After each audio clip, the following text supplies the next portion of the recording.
We set up to win at home. We've done that pretty much as we have in the last 5 years, as I was reminded last week.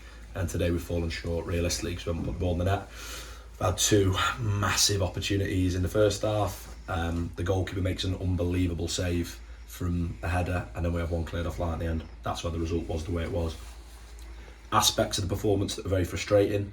Aspects of the performance that I was pleased with. I liked the way we moved the ball in the first half. I thought in the second half we were sort of caught between 2 ways of playing, of trying to be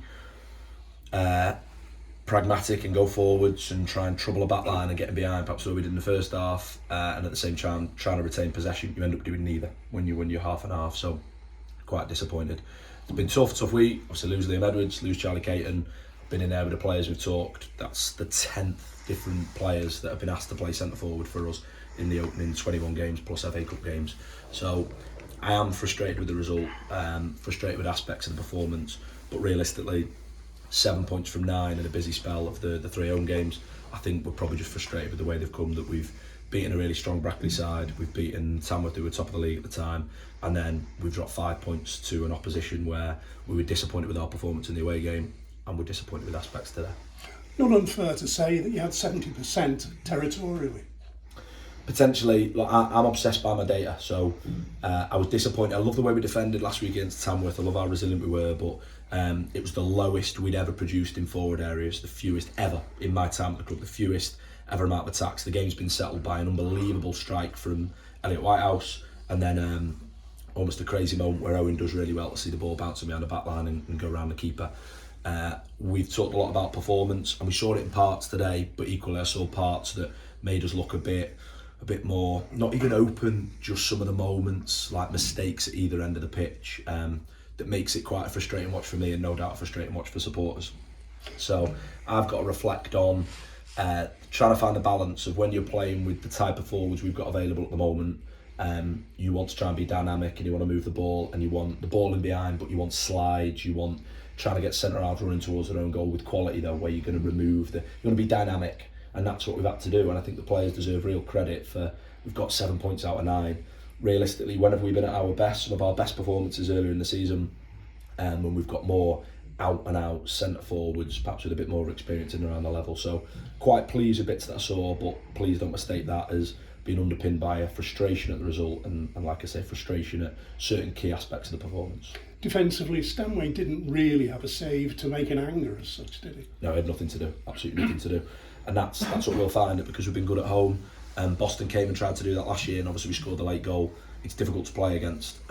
They looked to threaten the counter-attack, they had their own moments, got some very good players for the level. A club like Boston United should be in the top 6 or 7 of this division, and that's where we are at the moment, and that's where I've got to be pleased that if we pick up 7 from 9 for our home games right the way between now and the end of the season, we want 6 points out of the next 3 games, and that means we'll have hit a points target over the opening 24. You can't, what I've got better at is I can't live your life Saturday to Saturday or Saturday to Tuesday being really high when we win and really low when we don't win. You know, I felt at full time, almost like we've lost, and then you go, no, hang on, we've just drawn a home game for the first time in 6.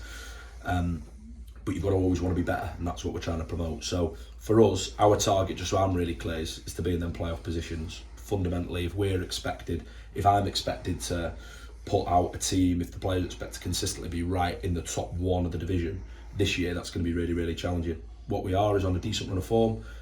Today was a missed opportunity to back up 2 really solid results, but like I say, frustrated by the result, frustrated with aspects of the performance, but realistically the result settled on 2 missed chances of 2 slips in the 18-yard box during the first half, an unbelievable save from a goalkeeper just because he can't kick it. Who was injured, Yeah, and I think that almost heightens frustration, doesn't it? If you think, well, do you just shoot with the goalkeeper every time you pick the ball? No, not at all. And he's shown that he would struggle to distribute the ball at his feet, probably would have struggled to sweep up behind, which is why we try to do certain things. But an unbelievable save. That is a match-winning save. It's a point-winning save for them. And from Berkey's chance, and then once headed off the line again right at the end. So if one of those goes in, you might go still frustrated with aspects of the performance, but you won't have been frustrated with the result. So I've talked a lot this season about fine margins. Last week's were the finest. Last week's where we won 2-0, created absolutely nothing. The data backs that up. Today, we've probably not done enough in those key moments, those chances we've created. If one of those goes in, then like I said, the result will be different. And in fairness to their two central defenders, they covered him very well, which makes it even more difficult for the strikers. Yeah, but I thought Boston were really good with out possession. I thought they were good value for their clean sheet. I thought we were good value for ours.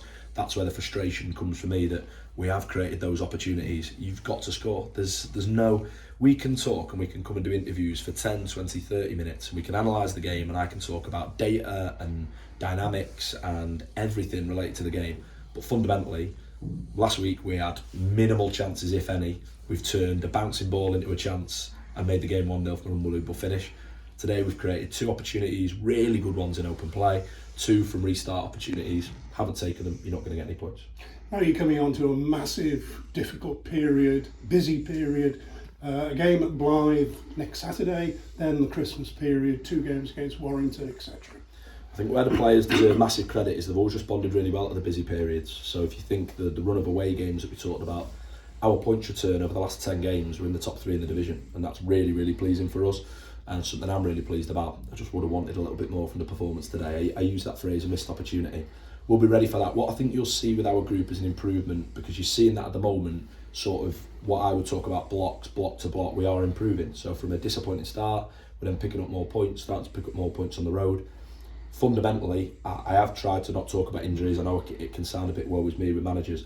Ours is just because they're in forward positions. It's not the volume of injuries. You will lose Liam Edwards today, he will miss one game, but today in terms of unavailability, you've got Cole Hall back for the first time in however long. Adam Thomas wearing a cast in the stand, Tom Pearce still out with a broken foot, Charlie Caton out with an injury, but more illness as to why we couldn't give him any minutes. Now, that's really challenging to be hit in that one area of the pitch, and what you've seen is our best performances that I referenced earlier are when we've got really competitive, different forward options. I referenced Southport away, Curzon away, earlier on in the season, some of the games where we put the ball in the back of the net a little bit more. That's challenging, but at some point they're all going to be fit and available again, and we will perhaps have a little bit more, when I've talked about them key moments and chances today. So I'm as disappointed as anyone. I think the frustration that no doubt supporters will feel, that I feel, the players feel, everyone around the club, that's the standards we've set for ourselves, that we're disappointed that we're unbeaten in 6, we've got 7 from 9, 2 of the games against sides in the playoffs, and a side that Boston should be in the playoffs. If they don't finish in the top 7, something crazy's happened. Not necessarily from what you've seen today, but for a club like Boston United, they've got to be in that top 7. Now, if you look at that, it's a decent point return. The fact that we're so disappointed, that's the standards that this group of players are trying to set for the football club, and that's something I take from today.